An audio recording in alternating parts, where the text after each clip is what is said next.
Hey, deserving listeners, it's time to continue our journey with Ash and Avery on 90 Day Fiancé. Before the 90 days, let's continue watching and see if anything of interest comes out of my face as I react to this show. Today, the seminar was not my brightest moment. And she wasn't happy with what I tried to convey. But she just puts me in moments that she will try to strip me down. I will never do that to her. In the last episode, it was just after the seminar, and Ash was very surface about it. He was just like, yeah, seminar didn't go well. Anyway, let's move on with our lives. And she wanted to talk about the sexism issue, and she also wanted to talk about his defensiveness. And my suspicion is that Avery was actually trying to get some vulnerability from him. She wanted contact with his inner world. He just went through something that was pretty difficult, a seminar that he completely bombed in, and she wasn't getting any kind of vulnerability from him. And I think that that made her feel distanced from and distressed in some level, and she was trying to reach out to him. That's total speculation, by the way. He has a way of talking where he kind of sweeps things under the rug. And my suspicion is that he has traumas that made it so that he had to be positive and optimistic at all times, that was his role in his family, maybe total speculation, I don't know, or he has some kind of traumas or schema that makes it so that he has to be very, very positive. I haven't really talked about schemas very much. If you become a patron, you can listen to all of our episodes on schema therapy and schema. It's a very powerful model for understanding our issues and understanding personality types as well. And for some people, when they have a schema where life is terrible, this is just one of the potential schemas that Ash could have, where life is just awful. You're growing up in life, everything's negative all the time. Everything's just a terrible situation. Everything, anger or pessimistic, nothing ever goes right. And you're given all these messages of negativity and badness and being stuck in the mud. And you have this schema, this core belief about the world, that the world is terrible. The world is just a terrible place. Well, what do we do with that schema? How do we cope with that schema? Well, there's a lot of different ways to cope with it. One is to kind of give into it, like, yep, the world sucks, and why try? Another is to get angry about it. Say, no, I'm not going to take it anymore, and when the world sucks, I'm going to get angry, I'm going to fight it. And that's not a bad thing, but it could get in the way sometimes when anyone's negative and you fight. Another coping style is to go the opposite direction, which Ash might be a candidate for. I would have to talk with him to know anything about this. But for some people, when the world sucks, they overcompensate by saying on the surface and convincing themselves, no, the world does not suck. The world is perfect. The world is wonderful. Everyone is wonderful. I am wonderful. Anything bad that happens, I'll just sweep it under the rug. Everything will be fine. I just have to tell myself everything will be fine. And when you're young, that helps you because you're 5, 10 years old. You don't have any control over your world, over your family. And it's the only way you can kind of cope is just to hold on, always be positive, always be optimistic, always suppress the negative and just keep, treading water. The problem is when you interact with Avery, something bad happened in your world where you had a bad seminar and you have this desperate need to constantly pile and cover it up and say everything's okay. For someone like Avery, she's like, but that's not just, what are you talking about? You just bombed. Everything went to crap in that moment. How come you're not vulnerable? How come you don't have any feelings about that? How come you don't have any thoughts about that? You were being negative. No, I wasn't being negative. Sweep everything has to go on the rug, not just some negative things. Everything negative has to go under the rug, including any personal flaws. Everything goes under the rug. So I wonder if that's what's going on for him. Of course, I would have to talk with him. As I always say, everything I'm saying is complete speculation based on extremely limited information. God knows what I would find if I actually talked to these people. While I'm on the topic, subscribe, hit the bell below, like this video in particular, and comment below. We always like to hear people's thoughts. And do you have a schema like this? Do you know anyone who has a schema like this? Also, become a patron and subscribe to the podcast. Let's continue watching. I just felt you attack me right now. we understand you. We may disagree, but you kept on attacking me. And that's how I felt. Just to let you know, sometimes you're patronizing. This is how I felt right now. So I'm really stretching the conceptualization here right now because there's a lot of different reasons why he would feel this way.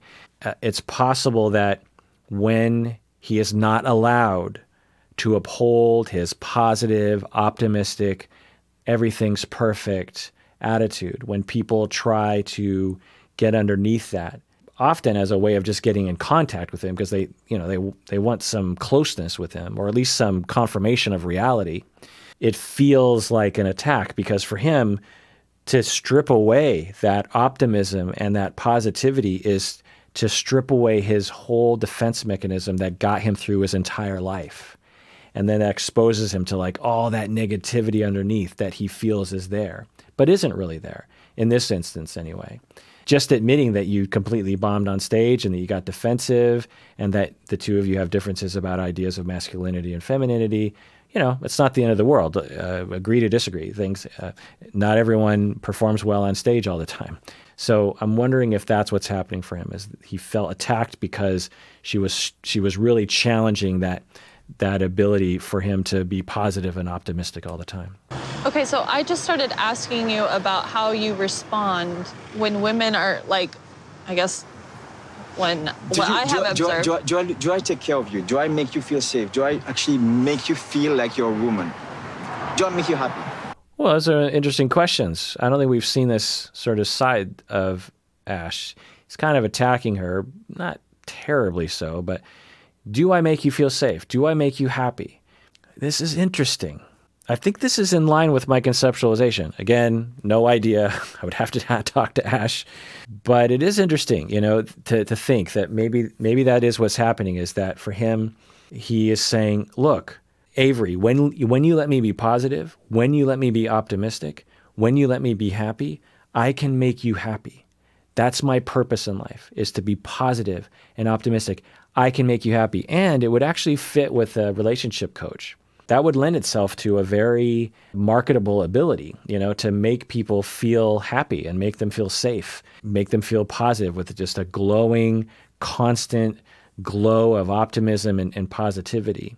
And so in this moment, he's like, you're not letting me do that right now. You're trying to get to this negative thing.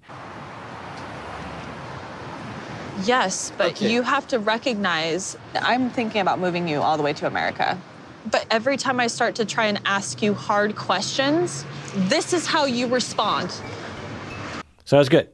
So he asked a very pointed question, and then Avery's like, yes, you do make me feel happy. You do make me feel safe. That's a very functional way of having a discussion like this. There's often moments like that where you're getting into a conflict and then someone says something and there's this automatic rejection of it. Instead of like slowing down and saying, okay, what's he really saying here? He's saying, does he make me happy? Does he make me feel safe? Yeah, basically yes. So I'll say yes to that because that will calm things down.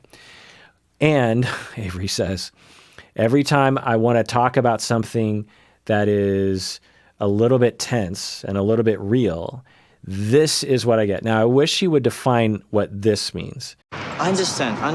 What I'm trying to explain. Yeah, this whole time we've been super happy because all I've been doing is avoiding those hard questions. I feel like I was being attacked there. That's the thing. I'm asking you questions about like understand. who you are and how you act and like what you think and... Okay, so this is going okay. They're not escalating, it doesn't look like. I don't think they're really connecting in this moment, but at least it's not escalating. I'm trying to get to know you. And then you come at me the way that you're responding. Okay, sorry. Okay, it's my fault then. So that's not any good. He's like, don't I make you happy? Don't I make you feel safe? And she's like, yes. And you annoy me when you're defensive. And then he flips to the black and white. Oh, it's all my fault. I'm a terrible person. You're attacking me.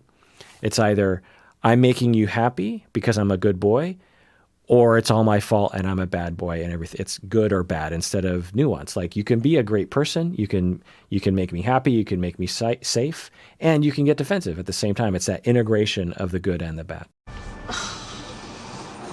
At this point right now, I'm already feeling not great about the situation, but she keeps on going on the same things.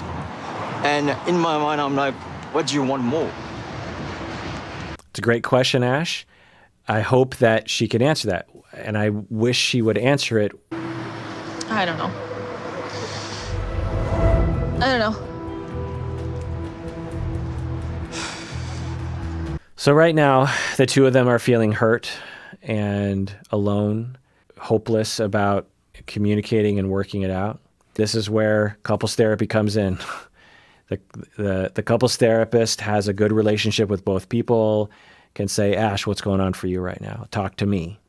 Avery, talk to me. What's going on for you?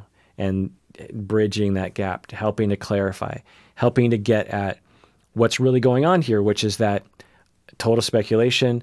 Ash feels alone and hurt and afraid, and he wants her to participate in his defense of optimism and positivity. He's in a vulnerable place, and he needs her to be positive and optimistic. But his effort to be positive and optimistic doesn't reveal his vulnerable side, so she doesn't know that he's struggling right now. And I think he is really struggling right now, even before they had this conversation. So I think his needs are just like, can we please just let me be positive and optimistic, because that's my happy place. No. No? Don't touch me right now. All right. Well, that does it for that episode of Psychology in Seattle, in which we follow Ash and Avery. Tune in next time when we continue with their story. And everyone out there, please take care of yourself and check out our episodes on Schema therapy. There's a set of them that are almost all just for patrons, because I find it to be a very useful model for myself, not only personally, but also with my clients. And please take care of yourself, because you deserve it. You really, really do.